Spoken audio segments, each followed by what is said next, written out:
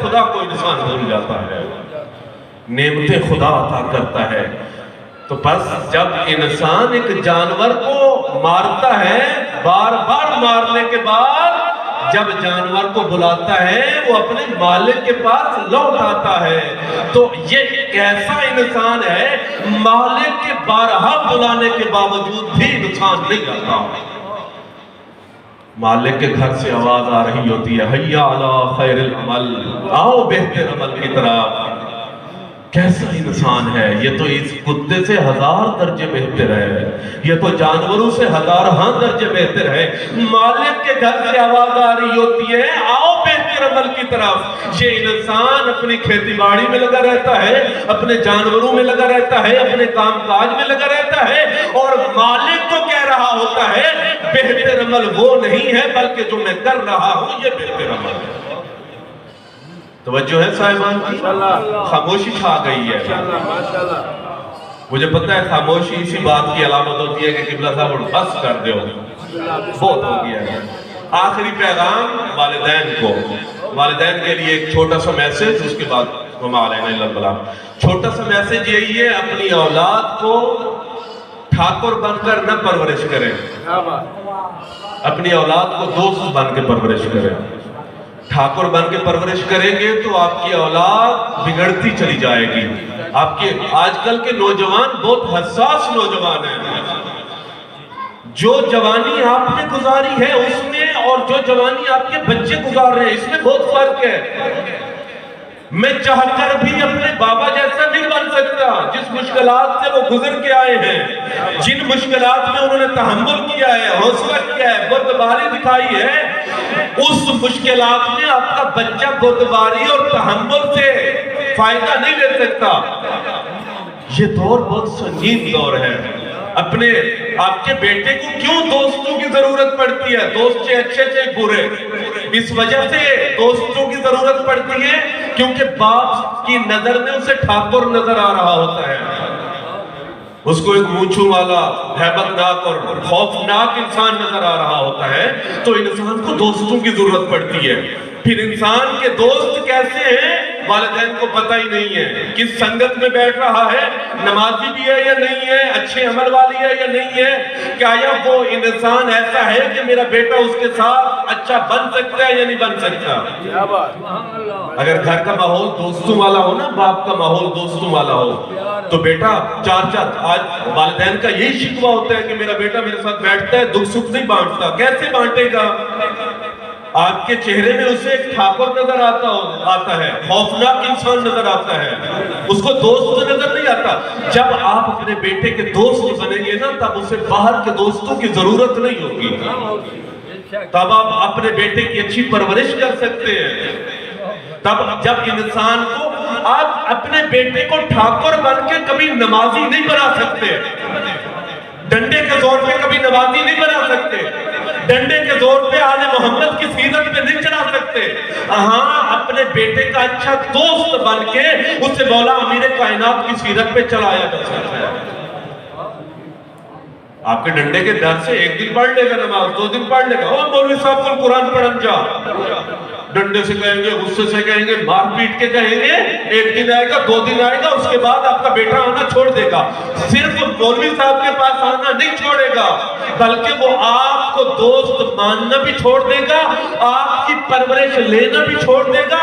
وہ باہر کے دوستوں کی تربیت لے گا، ان کا اثر لے گا، وہ تربیت اور اثر اچھی ہوئی تب بھی لے گا، بری ہوئی تب بھی لے گا۔ توجہ ہے صاحبان کی؟ آج کل کا دور بہت سخت ہے۔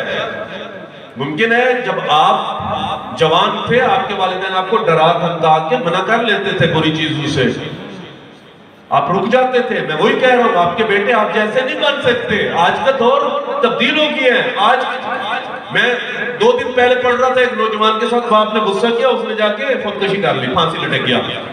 کتنا حساس ہے نوجوان آج کا۔ سگے باپ کی بےعزتی برداشت نہیں ہوتی ہے، تو بس سگے باپ کا جب غصہ برداشت نہیں ہوتا تو اپنے بیٹے کو غصہ کر کے سمجھانا چاہیے، بلکہ اسے اپنے ساتھ بٹھا کے دوستوں کی طرح سمجھانا چاہیے۔ بیٹا یہ سنگت تمہارے لیے اچھی ہے یہ نہیں ہے، کیوں اچھی ہے وہ بھی بتانا چاہیے، کیوں اچھی نہیں ہے وہ بھی بتانا چاہیے۔ یہ عید سے پہلے ایک دن پہلے کا واقعہ ہے، سگے باپ سے عیدی مانگنے پہ باپ نے نہیں دی، بیٹے نے باپ کا قتل کر دیا۔ ہمیں کتنی مار پڑتی تھی اپنے والدین سے 5 روپے 2 روپے مانگنے کے لیے، ہم سارا دن زمین پہ لیٹے کھاتے تھے، ہمیں 5 روپے دے دو 10 روپے دے دو۔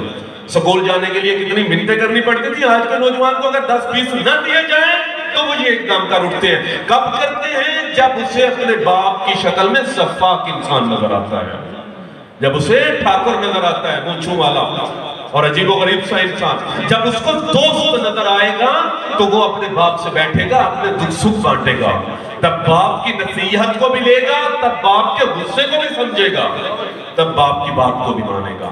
عزیزان گرامی، دعا گو ہیں اللہ رب العزت مرحوم کی قبر میں ہزاروں اور کروڑوں آل محمد اور قرآن مجید کا نور روشن فرمائے، اور نوجوانوں کو اللہ رب العزت اس طرح کی اموات سے عبرت لینے کے ساتھ ساتھ نصیحت لینے کی توفیق دے۔ بس 2 جملے میرا دل تھا جس دن جنازہ تھا شہزادہ علی اکبر کی مصیبت کے پڑھوں، لیکن چونکہ حالات نہیں تھے نوجوان، میں نے سوچا کہ اس موقع پہ مناسب نہیں ہے ایک جوان شہزادے کی مصیبت پڑھی جائے، کیونکہ نوجوانوں کی حالت اس وقت بہتر نہیں تھی، تو اس وجہ سے میں نے چھوڑ دیا۔ 2 جملے صرف مصیبت کے پڑھوں گا شہزادہ علی اکبر کے۔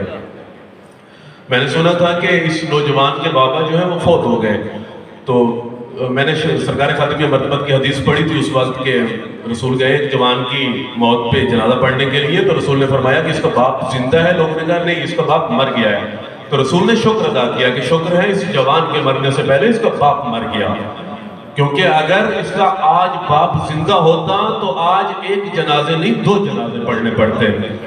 تو مجھے بھی پتا چلا کہ جوان کے بابا جو تھے وہ فوت ہو گئے، تو میں نے کہا کہ یہ مصلحت خدا اور حکمت خداوندی ہے کہ باپ اس وجہ سے اللہ نے پہلے بلا لیا ہوگا کیونکہ علم خدا میں یہ تھا کہ اس نوجوان کی موت جوانی میں آنی ہے، تو اللہ نے باپ کو پہلے اسی لیے بلا لیا کیونکہ باپ برداشت نہ کر پاتا اپنے بیٹے کا مر جانا، اور بیٹے کے ساتھ ساتھ باپ بھی مر جاتا ہے۔ شب عاشور شہزادہ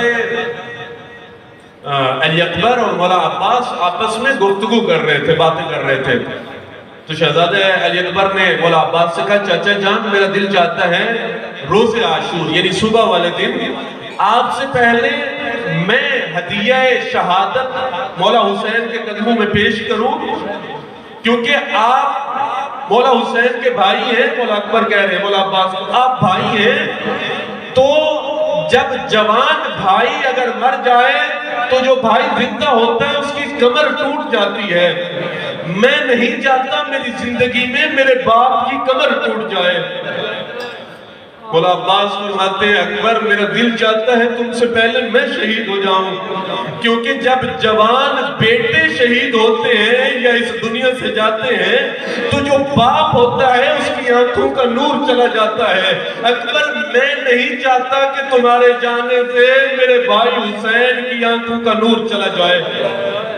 یہ جملات شہزادہ علی قاسم سن رہے تھے، دوڑتے دوڑتے آئے، مولا عباس کے پیروں پہ ہاتھ رکھا، ہاتھ رکھ کے کہتے ہیں چچا عباس میرا دل چاہتا ہے نہ بھائی اکبر پہلے شہید ہو نہ آپ شہید ہو، میرا دل چاہتا ہے آپ سے پہلے میں شہید ہو جاؤں، میرے شہید ہونے سے نہ مولا حسین کی آنکھوں کا نور جائے گا نہ کمر ٹوٹے گی۔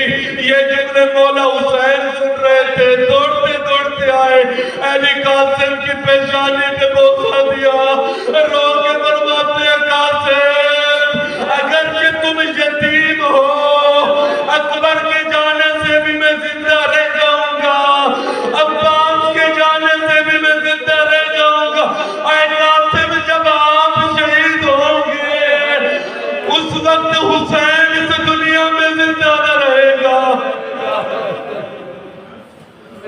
جوان بیٹے کو اٹھانا بہت مشکل ہوتا ہے۔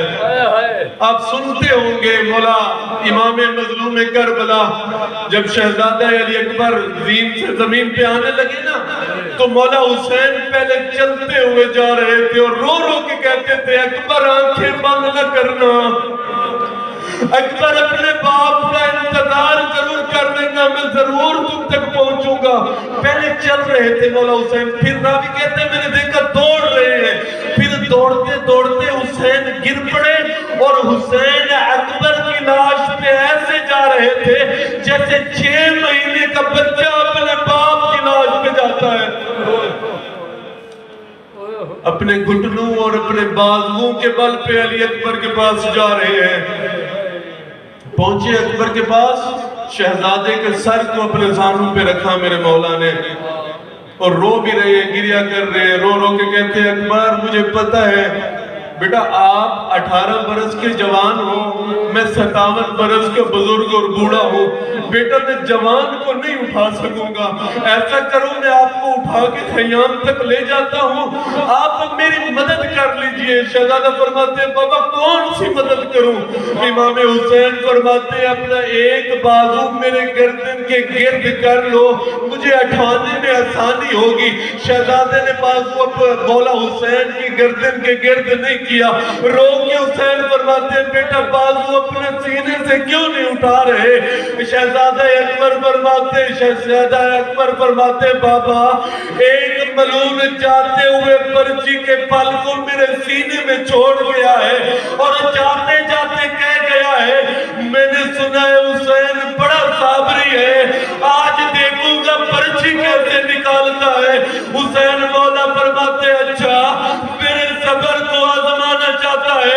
مولا حسین نے اکبر کو تپتی ریت پہ سلایا، پرچی میں ہاتھ ڈالا، ڈال کے فرماتے نانا رسول اللہ آپ دیکھ لیجئے بابا علی اکبر کی مدد کو آئی ہے۔ مولا حسین نے پرچی میں ہاتھ ڈالا، 1,24,000 پیغمبر کربلا کے میدان میں موجود، شہزادہ علی اکبر اور حسین کو دیکھ رہے ہیں۔